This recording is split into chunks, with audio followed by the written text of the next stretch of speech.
Hello बच्चों, welcome to ether. हम लोग आज आ गए लेक्चर 39 पे।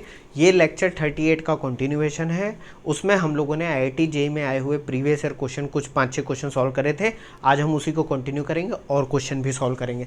बच्चों, मैं आपसे कुछ 1 मिनट की बात करना चाहूँगा, उसके बाद लेक्चर स्टार्ट करेंगे। आप लोगों ने बच्चों, क्योंकि हो सकता है आप किसी कोचिंग में पढ़ रहे हो, किसी कॉलेज में पढ़ रहे हो, स्कूल में पढ़ रहे हो, तो वहाँ पर आपने देखा होगा कुछ टीचर आते हैं, जैसे फिजिक्स का, मैथ का, किसी भी सब्जेक्ट का टीचर आएगा और कोई क्वेश्चन सॉल्व करा होगा। अरे ये तुम लोगों से नहीं हुआ, ये तो मुझसे आंख बंद करके हो जाता है यार, ये तो मैं सोते में कर दूंगा ये क्वेश्चन। क्या यार, तुम लोग इतना हल्का क्वेश्चन नहीं कर पाते हो।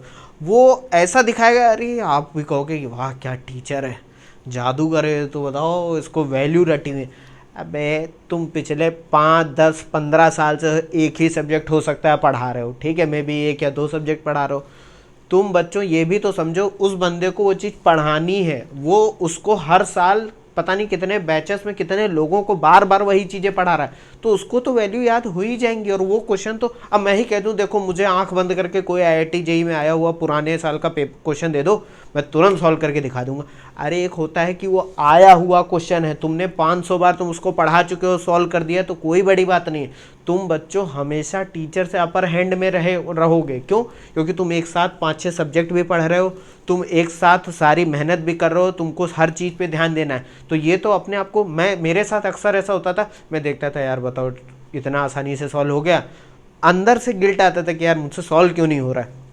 ये सब बच्चों अपने अंदर बिल्कुल मत लाना। वो सामने वाला हो सकता है ये सब आपको स्टंट दिखा रहा हो, क्योंकि जो भी उसके रीज़न रहे हो, ये सब बच्चों फर्जी की बातों में मत आना, ठीक है।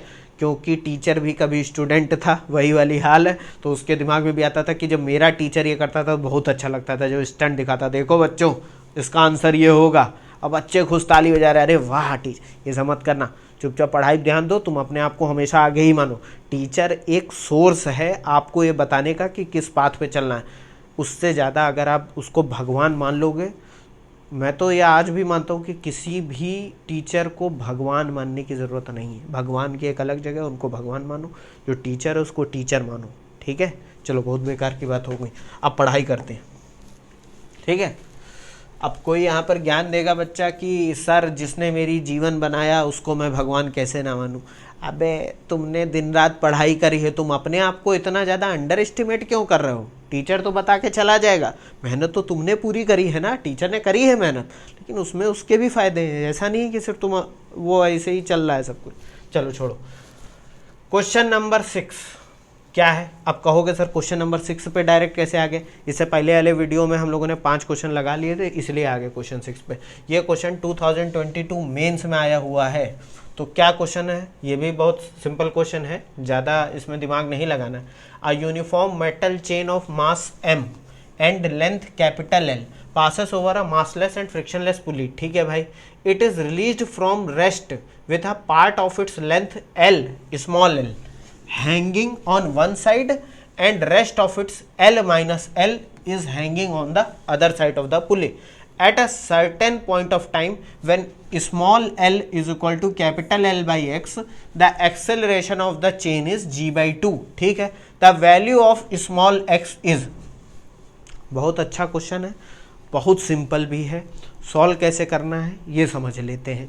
आपको पहले ये चेन वेन पे मत चले जाना, क्योंकि फिर वहाँ पर दिमाग जाने लगता है नॉन यूनिफॉर्म टेंशन और ये सब पे नहीं। अभी क्या कह रहे हैं, मेटल चेन जो है वो यूनिफॉर्म मास की है। यूनिफॉर्म मास का मतलब होता है बच्चों, एक आपको मैंने बताया भी था, linear mass density. Linear mass density का मतलब होता है, एक तो होती है आपकी वॉल्यूम डेंसिटी या मास डेंसिटी, जो कि होती है mass per unit volume. Linear mass density उसको लैम्डा से डिनोट कर सकते हो, या किसी भी जो आपका मन कर रहा है उससे डिनोट करो। जनरली किताबों में लैम्डा से डिनोट करते हैं, ठीक है। लैम्डा ये क्या होता है बच्चों? मास पर यूनिट लेंथ, यानी कि इसकी यूनिट होती है किलोग्राम पर मीटर, क्योंकि चेन आपकी यूनिफॉर्म है, यानी एक जैसी है। मान लो यहाँ लोहे की, तो यहाँ पर वो कॉपर की नहीं है, इसका मतलब वो थ्रू आउट आयरन की है और एक जैसी है। उसका मास पर यूनिट लेंथ कांस्टेंट है, तो किलोग्राम पर मीटर इसकी यूनिट होगी एसआई में। और ये होगी कि मास है कि स्मॉल है, और लेंथ कितनी दे रखी है? कैपिटल है, ठीक है। कह दोगे सर बिल्कुल। अब बात बच्चों, एक चीज़ हम लोग पुली वाले जो क्वेश्चन करते थे उन पे जरा चले जाते हैं एक बार, रिवीजन। तो रिवीजन में हम लोगों को याद है बच्चों, अगर कोई पुली होती थी और उसमें ऐसे मान लो एक मास m1 लटक रहा है इस तरीके से, और ये m2 लटक रहा है इस तरीके से, ठीक है। तो याद करो हम लोगों ने एक शॉर्टकट मेथड समझा था एक्सेलरेशन निकालने का।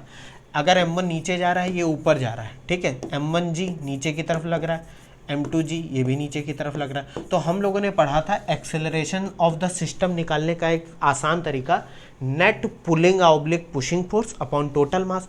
तो यहाँ पे क्योंकि पूरा देखो सिस्टम में m1 नीचे जा रहा है, तो यहाँ खींचने वाली m1 को नीचे खींचने वाली फोर्स कौन सी है बच्चों?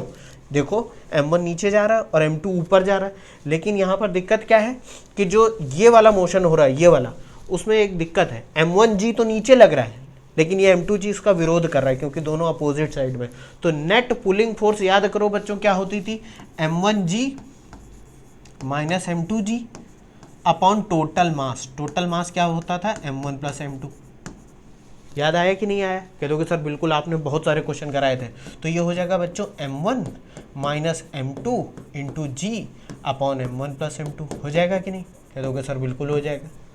बस यही बच्चों कॉन्सेप्ट यहाँ पर लगा देना। अगर आपको ये नहीं याद आ रहा तो आप वो लंबा वाला मेथड भी अपना सकते हो। क्या करो, पहले इसमें टेंशन दिखाओ T, ठीक है, फिर क्या करो, इसको ऐसे कट करके यहाँ पर लिखो, ये A से नीचे जाएगा क्योंकि सेम पुली है, ऊपर से फ्रिक्शनलेस है, मासलेस है, तो एक्सेलरेशन यहाँ पर भी A है, ऊपर की तरफ टेंशन भी दोनों साइड सेम होगा। तो यहाँ पर अब आप क्या करोगे, ये जो स्ट्रिंग है इसको मासलेस हमने मान रखा था, अभी आपको पता चलेगा मासलेस क्यों मान रखा है, क्योंकि यहाँ पर मास का काम चेन कर रही है, क्योंकि अलग से कोई मास नहीं लगा हुआ, उस चेन का ही मास दे रखा है, ठीक। तो फिर हम लोग यहाँ पर क्या करते थे, ये नीचे जा रहा है तो m1g minus T is equal to mass into acceleration. याद आ रहा है कुछ? उसी तरीके से ऊपर जा रहा होता तो t minus m2g is equal to m2 into a. इन दोनों इक्वेशन को सॉल्व करते थे, ये आ जाता था। ये सब मैं बार बार नहीं बताऊंगा आपको क्योंकि ये सब हम लोग बहुत सॉल्व कर चुके हैं। तो एक्सेलरेशन बच्चों कुल मिलाकर ये होता है। अब बात आती है कि सर यहाँ m1 m2 क्या है, क्योंकि यहाँ तो चेन का ही मास दे रखा है, तो कहीं ना कहीं ये नॉन यूनिफॉर्म टेंशन का तो केस नहीं बन गया बच्चों। वो केस बन गया है लेकिन हम आसानी से जब सॉल्व कर सकते हैं तो वहाँ तक क्यों जाना। अब देखो बच्चों, ये जो चेन इस साइड है इसकी लेंथ कितनी है L, और इस साइड देखो ये क्वेश्चन में ही देखने में लग रहा है कि L माइनस L इससे ज़्यादा दे रखी है। तो जब ऐसा कुछ दे रखा हो तो आप समझ जाना कि वो क्वेश्चन खुद ही कह रहा है कि इस साइड का मास ज़्यादा है, यानी कि ये नीचे जाएगी, ये ऊपर जाएगी, ठीक है, यानी इधर खिसक रही है चेन।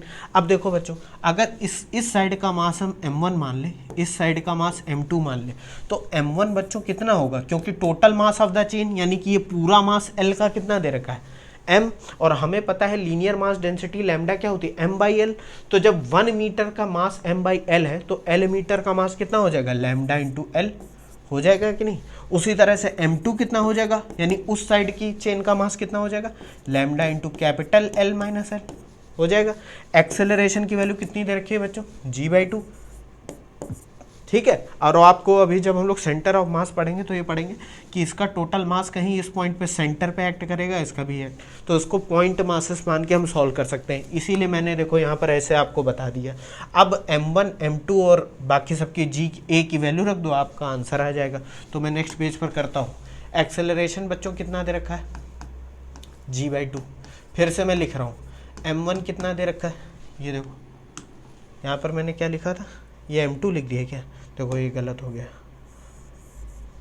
ये है m2 और ये है m1, क्योंकि m1 मैंने इस साइड वाला माना है, ठीक है, ज़्यादा वाला m1 माना है, ज़्यादा वाला m1 है।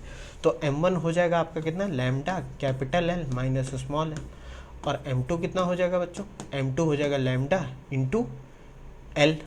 और a की वैल्यू g/2 कब है, a की वैल्यू g/2 तब है जब l की value capital L by x है, ऐसा है कि नहीं। तो ये सारी वैल्यू बच्चों इस वाली इक्वेशन में रख देते हैं, इसको इक्वेशन 1 मान लेते हैं, ठीक है, सारी वैल्यू रख देते हैं।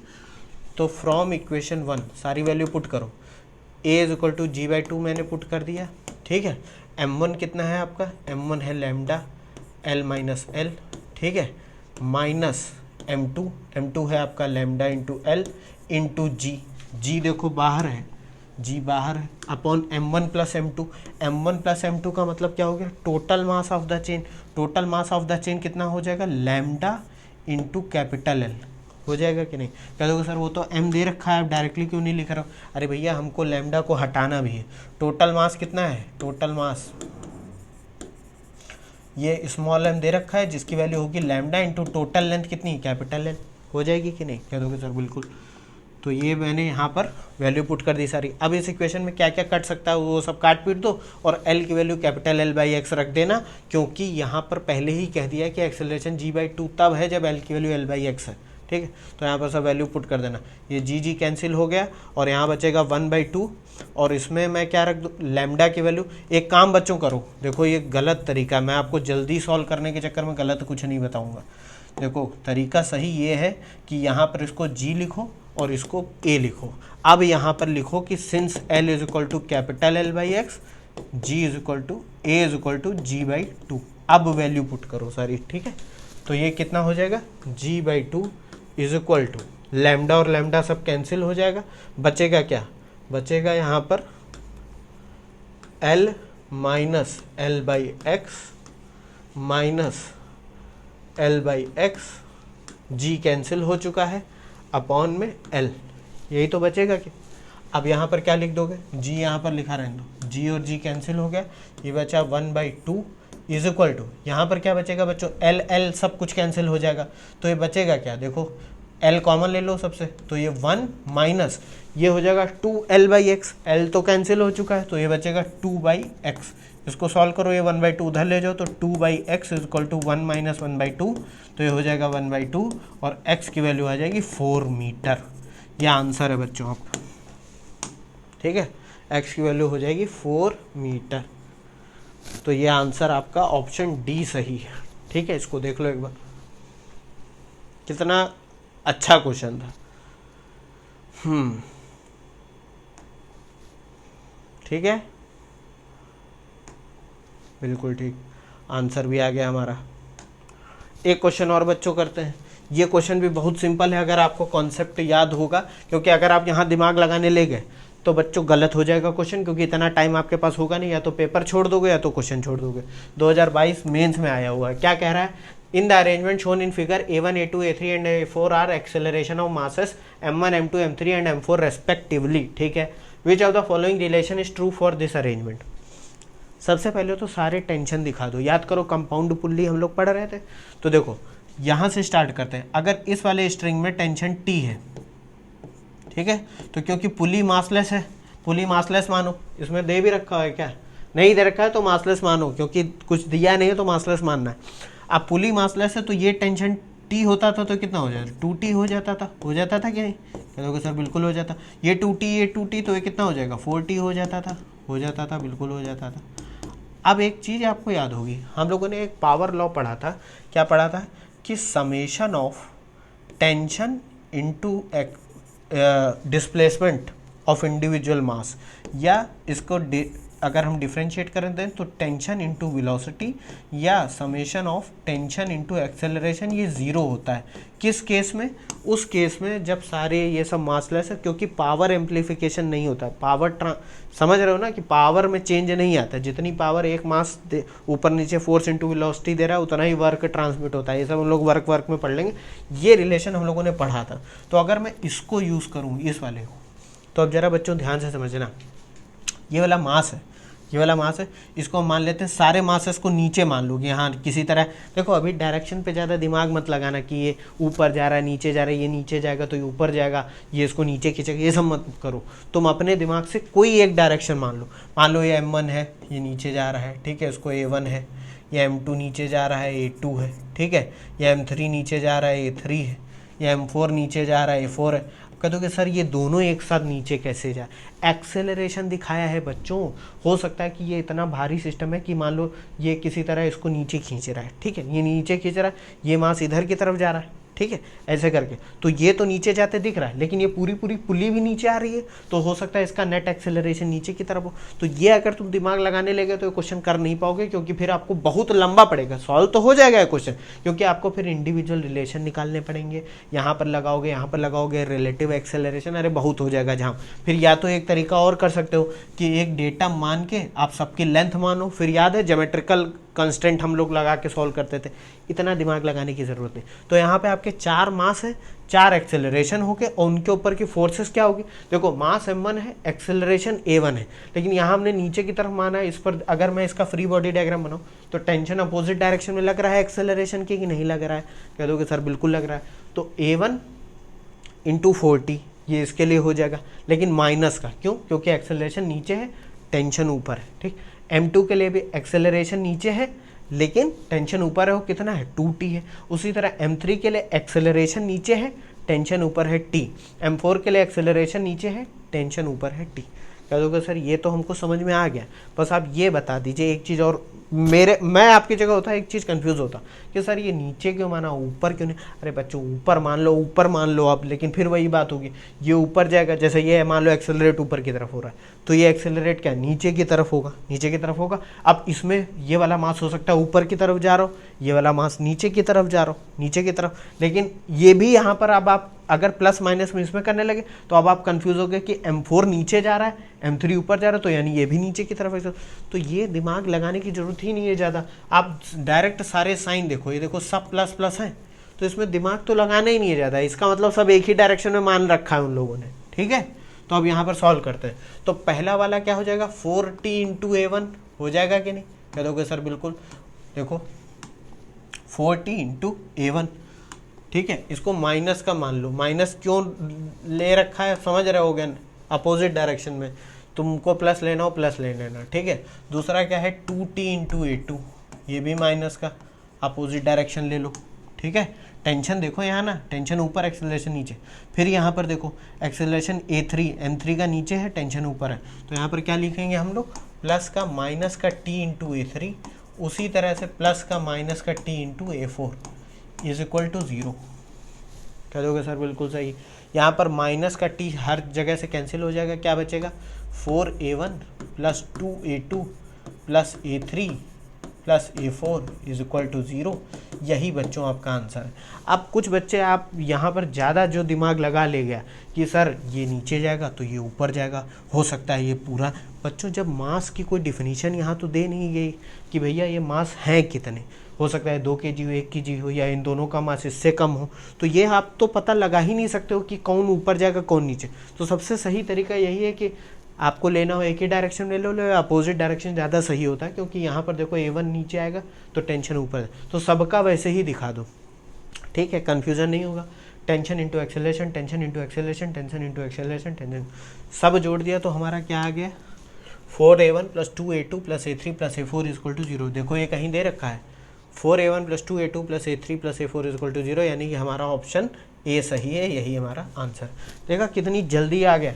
ऐसे क्वेश्चन बच्चों, एक चीज़ बच्चों और मैं आपसे कहूँगा, किसी भी टाइप के एग्जाम में जिसमें ऑब्जेक्टिव क्वेश्चन आ रहे हो, क्वेश्चन की क्वांटिटी ज़्यादा हो, टाइम कम हो, तो एक चीज़ तो आप भी कॉमन सेंस लगाओ। जो टीचर है जिसने पेपर सेट करा है वो आपको कंफ्यूज भले करना चाहता हो, आपका कॉन्सेप्ट चेक करना चाहता हो, लेकिन ऐसा वो क्वेश्चन नहीं डाल देगा कि जिसको आपको कॉन्सेप्ट लगाने के बाद भी आपको उसको आधा घंटा सॉल्व करने में लग जाए, वरना फिर फायदा क्या, वो खुद जानता है पेपर छूट जाए आपको।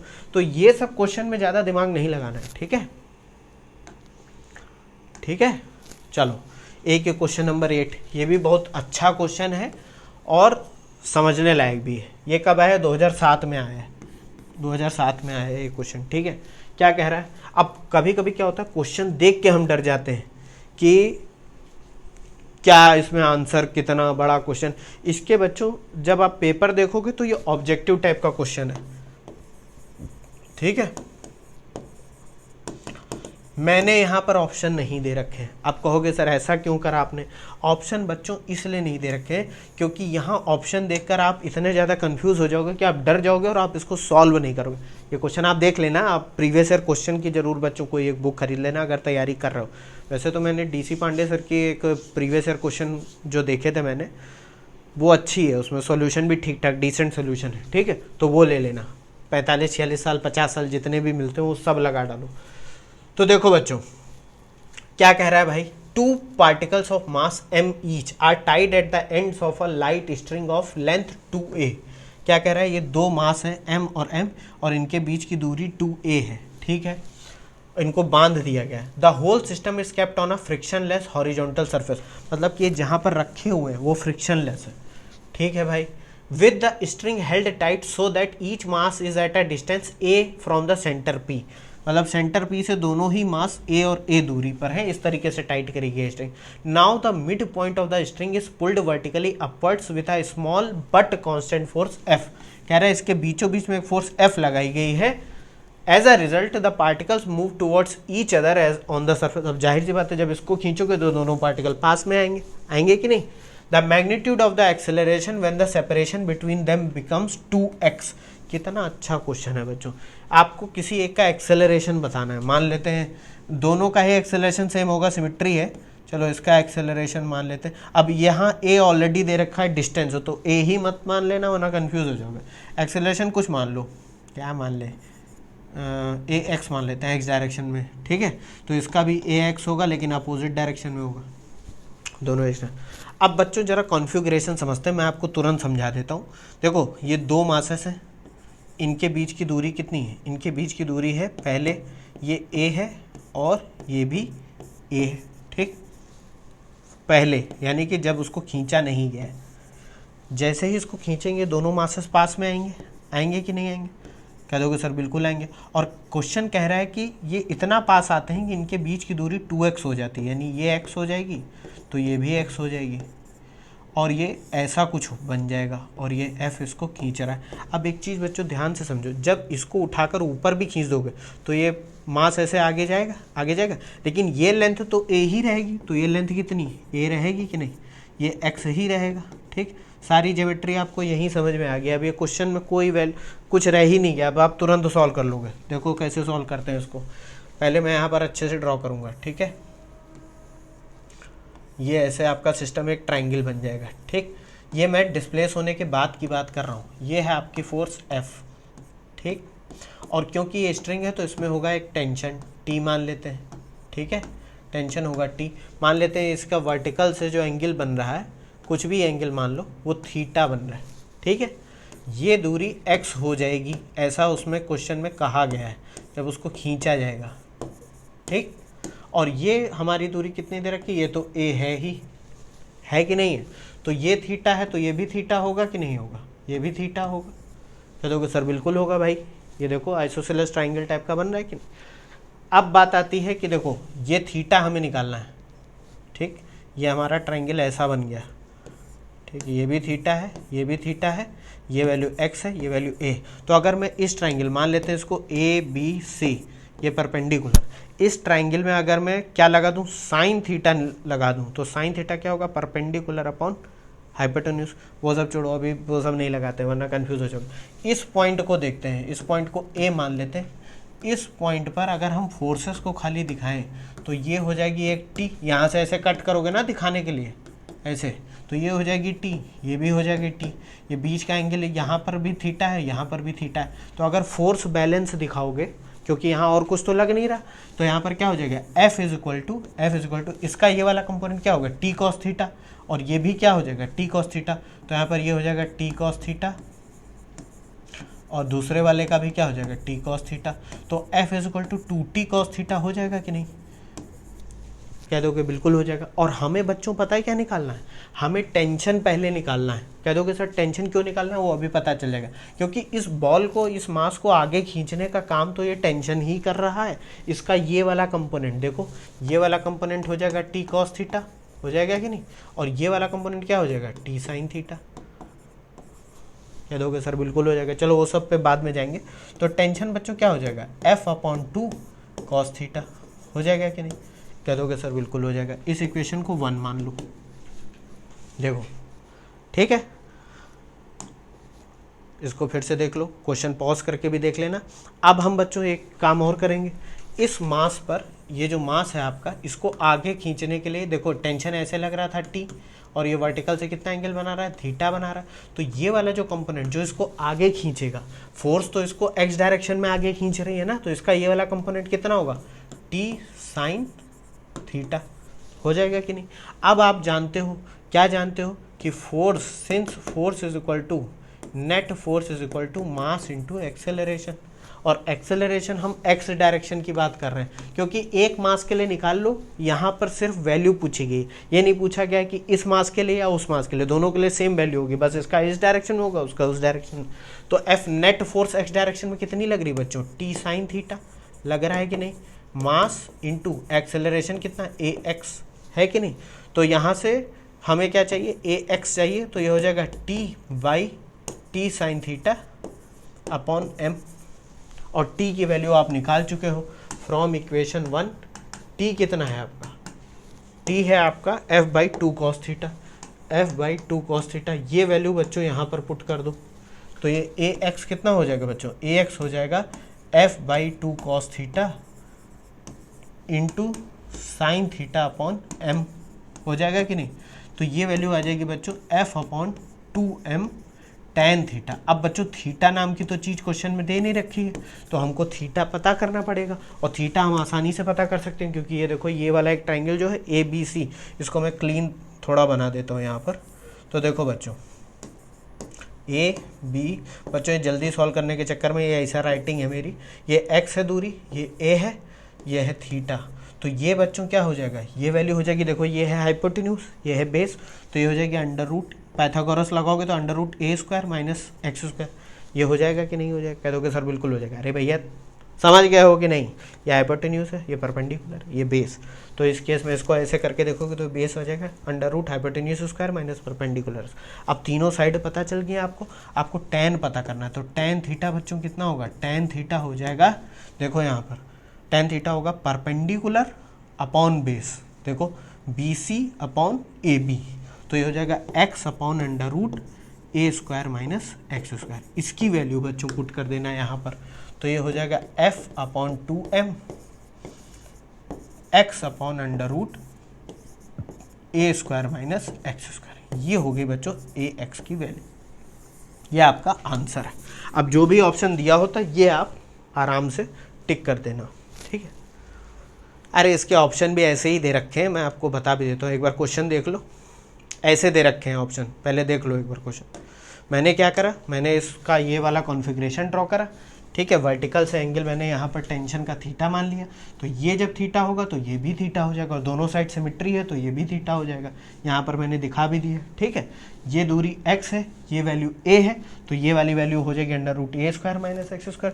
tan थीटा हो जाएगा परपेंडिकुलर अपॉन बेस, ये आ गया इन ट्राइंगल ABC। अब यहाँ पर मैंने फोर्स बैलेंस लगा दिया, क्योंकि 3 फोर्स है, ठीक है। किसी एक इंस्टेंट पे हमें निकालना है, तो किसी एक इंस्टेंट पे मान लेते हैं ये तीनों बैलेंस होंगी। तो ये वाला जो कंपोनेंट होगा t का t cos थीटा, और ये कंपोनेंट t cos थीटा, ये F ऊपर की तरफ, ये दोनों नीचे की तरफ, ऐसा हो जाएगा कि नहीं। t की वैल्यू क्या हो जाएगी f/2 cos थीटा, इसको इक्वेशन 1 मान ली। अब मास को एक्सेलरेट कौन करेगा, इस डायरेक्शन में एक्सेलरेशन पूछ रहा है ना, तो इस डायरेक्शन में फोर्स इस पे एक ही लग रही है, वो है t sin थीटा। तो net force equal to mass into acceleration, net force है t sin थीटा, ax लिख देता हूँ, और मास ax हमने एक्सेलरेशन माना है, एक्सेलरेशन हो जाएगा t sin theta by m, t की वैल्यू f/2 cos थीटा रख देंगे, f/2m tan थीटा की वैल्यू हम लोग निकाल चुके हैं, x upon under root a² minus x², answer आ जाएगा, ठीक है। चलो भैया बहुत कुछ समझ लिए हम लोग। ये क्वेश्चन 2006 में पूछा गया है, जल्दी सॉल्व करते हैं बच्चों। ये सब क्वेश्चन कोई बहुत टफ है नहीं। क्या कह रखा है, the system shown in figure is in equilibrium and at rest. Equilibrium का मतलब ये जैसा दिख रहा है वैसा ही है, ठीक है। मतलब इसमें कुछ स्प्रिंग ऊपर नीचे नहीं जा रही है, एक बार जानी थी वो जा चुकी है, मास लटका दिया वो अब खींच चुकी है जितनी खींचनी है। The spring and string are massless, now the string is cut. यहाँ से भैया किसी को कुछ सूझा, उसने स्ट्रिंग काट दी, नीचे वाला मास अलग कर दिया।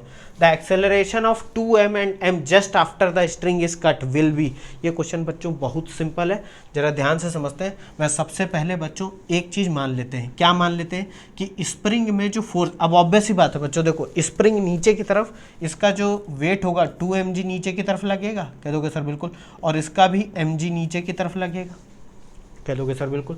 तो 2m के ऊपर बच्चों अगर मैं यहाँ पर इस तरीके से क्या बनाना चाहूँ, पहले मैं m के ऊपर लगाता हूँ फोर्स बैलेंस, तो mg नीचे की तरफ लगेगा, और इस स्ट्रिंग में जो टेंशन है वो ऊपर की तरफ लगेगा। तो यहाँ से फोर्स बैलेंस अगर, क्योंकि इक्विलिब्रियम है तो t की वैल्यू क्या हो जाएगी, mg हो जाएगी। यहाँ पर टेंशन देखो, टेंशन t की वैल्यू क्या हो जाएगी, mg हो जाएगी। अब मैं 2m के लिए बनाऊंगा, तो 2m पे बच्चों एक चीज़ ध्यान देना, 2m पे नीचे की तरफ टेंशन लगेगा, देखो यहाँ से टेंशन नीचे की तरफ t, और क्योंकि स्प्रिंग है तो स्प्रिंग के ऊपर यहाँ पर भी एक स्प्रिंग फोर्स होगी F, इसको हम लोग F मान लेते हैं, ठीक। तो ये F हो जाएगी, और इस F की वैल्यू इस केस में कितनी होगी, देखो 2mg नीचे की तरफ, तो जो स्प्रिंग फोर्स होगी, याद करो हम लोग ऐसे क्वेश्चन करते थे, वो कितना हो जाएगा 2mg प्लस टेंशन, और टेंशन अभी हम निकाल चुके हैं कितना है mg, तो ये 3 mg हो जाएगा कि नहीं, तो स्प्रिंग फोर्स 3 mg आ गई भाई।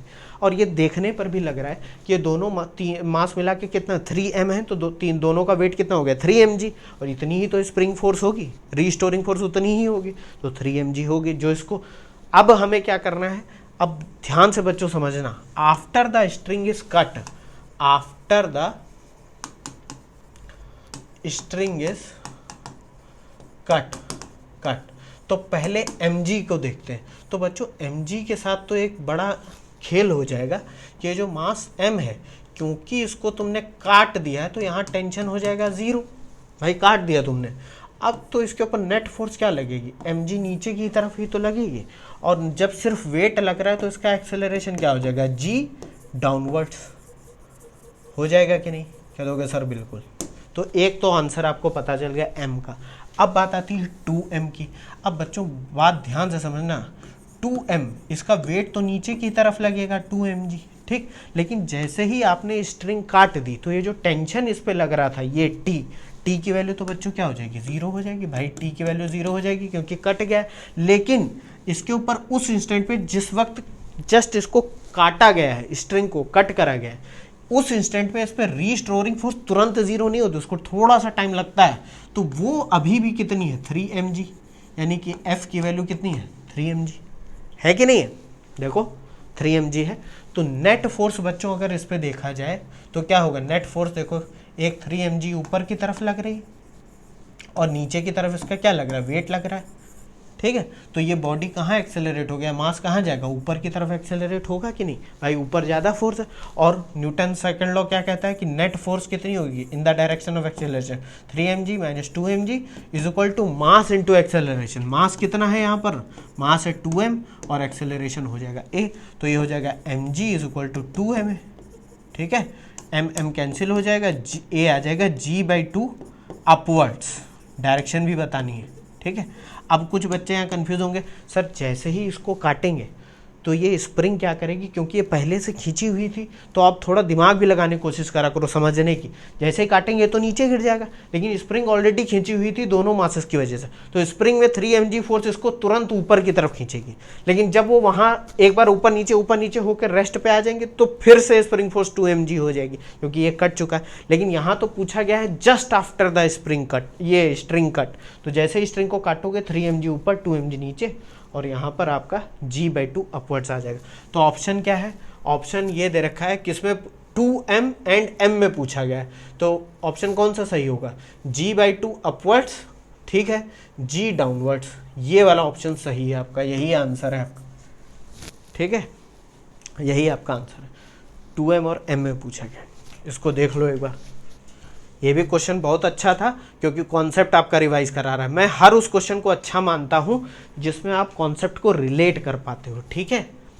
अब यहाँ देखो ग्रेविटी, टेंशन, स्प्रिंग फोर्स सबको रिलेट कर पाओ, इसलिए क्वेश्चन अच्छा था। प्रोजेक्टाइल मोशन वाला क्वेश्चन हमने लास्ट वाले वीडियो में करा था, उसमें projectile motion, conservation of momentum और ग्रेविटी दुनिया भर की चीज़ें लगाई, इसलिए वो क्वेश्चन अच्छा था, ठीक है। कोई ज़रूरी नहीं है कि कोई क्वेश्चन टफ है इसीलिए अच्छा है, क्वेश्चन अगर आपको कुछ समझा के जा रहा है तो उससे अच्छा कोई क्वेश्चन नहीं हो सकता। चलो बहुत ज्ञान की बातें हो गई, एक ही क्वेश्चन आया था, ये मैंने इसीलिए रख दिया ताकि एक कॉन्सेप्ट आपका और रिवाइज करा दूं। ट्रू फॉल्स का क्वेश्चन था, 1980 में आया था ये। A rocket forward by pushing the surrounding air backwards, क्या ये ट्रू है या फॉल्स, कमेंट करके बताना। बहुत से गधे इसको ट्रू लिख के चले जाएंगे, लेकिन ये स्टेटमेंट फॉल्स है। अगर एयर को वो पुश करके आगे बढ़ रहा होता तो वो स्पेस में कैसे आगे बढ़ता भाई, एटमॉस्फेयर को पार करने के बाद कैसे बढ़ता। हम लोगों ने रॉकेट इक्वेशन में भी समझा था और न्यूटन सेकंड लॉ में भी समझा था, क्या था भाई कि वो इतनी सारी बर्न्ड गैसेस को पीछे पुश करता है, उसके रिएक्शन में इसके ऊपर एक थ्रस्ट लगती है जिसकी वजह से वो आगे बढ़ता है, ना कि एयर को धक्का देके। बात समझ रहे हो कि नहीं। तो ये बिल्कुल ही फॉल्स स्टेटमेंट है। कितना अच्छा क्वेश्चन था ये, ठीक है। ये क्वेश्चन आपका फिर वही बात है, नॉलेज चेक करता है। चलो बच्चों, हम लोगों ने जल्दी जल्दी बहुत सारे क्वेश्चन लगा लिए, इतना बहुत है बच्चों। अगर जो जेई की तैयारी कर रहे हैं तो उनके लिए ये चैप्टर आज खत्म हो चुका है। इसके नोट्स, इस चैप्टर के नोट्स, इसके बाद वाला एक लेक्चर में नीट वाले बच्चों के लिए भी यार कुछ तो क्वेश्चन उनको भी सॉल्व करा दूँ, उनको सॉल्व कराऊंगा उस वीडियो के लास्ट वाले वीडियो के डिस्क्रिप्शन में मिल जाएगा। जितने भी चैप्टर हम लोग ख़त्म कर चुके हैं, बार बार मैं बता रहा हूँ कि हर चैप्टर का लास्ट लेक्चर में जाना डिस्क्रिप्शन में, उसमें नोट्स मिल जाएंगे। वो हैंड रिटन नोट्स बच्चों ज़रूर हैं, लेकिन आप दुनिया भर में सर्च कर लो, मतलब जितनी भी अपने इंडिया में पैसे जहाँ पर भी दे रहे हो या कहीं से भी पढ़ रहे हो, मैंने जितना हो सकता है हर किताब से जिस लेवल पे आपको समझा सकता हूँ वो सब लिख दिया उस पर, तो वो जाके डाउनलोड कर लेना। ठीक है, थैंक यू।